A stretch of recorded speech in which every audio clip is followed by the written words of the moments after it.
जय भीम मित्रांनो, माझे नाव आहे प्रगती आणि स्वागत आहे तुमचं माझ्या चॅनलमध्ये.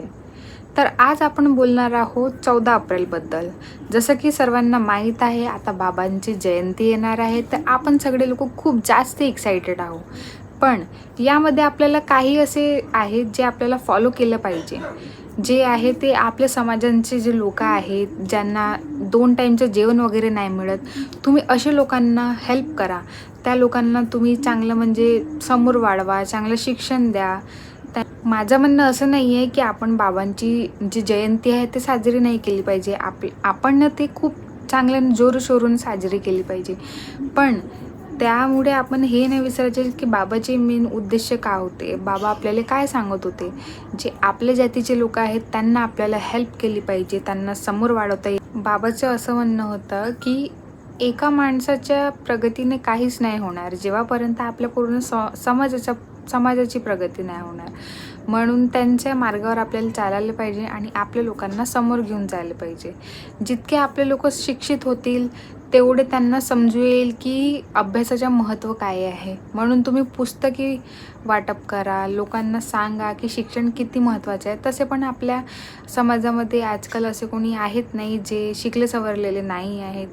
पण जसे म्हणजे जितके कमी लोक आहेत जे नाही शिकू शकत, तुम्ही त्यांना सपोर्ट करा, त्यांना समोर वाढवा. ॲडमिशन, वही, पुस्तक जे तुमची हेल्प होऊ शकते तुम्ही ते करा. कोणत्या कॉलेजमध्ये कोणत्या मुलीला जर ॲडमिशन नाही मिळत आहे तुम्ही ते करा.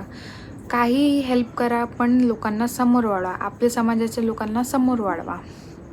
बाबांचं असंच म्हणणं होतं की तुम्ही आपल्या समाजाला समोर वाढवा. म्हणजे जर आपले लोक शिकले सवरले जर आपल्या समाजातले लोक समोर वाढतील, डॉक्टर, इंजिनियर आणि चांगले मोठमोठे पदांवर जर ते बसतील तर आपल्या लोकांचं किती म्हणजे हे होणार आहे, किती समोर वाढणार हो आपण लोक.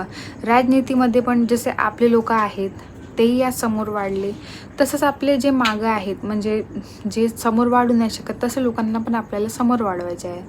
त्यांना पण सांगायचं आहे की समोर वाढा. आपल्याला हेच सांगायचं आहे, शिका, संघर्ष करा, संघटित व्हा आणि लोकांना दाखवून द्या की आपल्यामध्ये किती पॉवर आहे.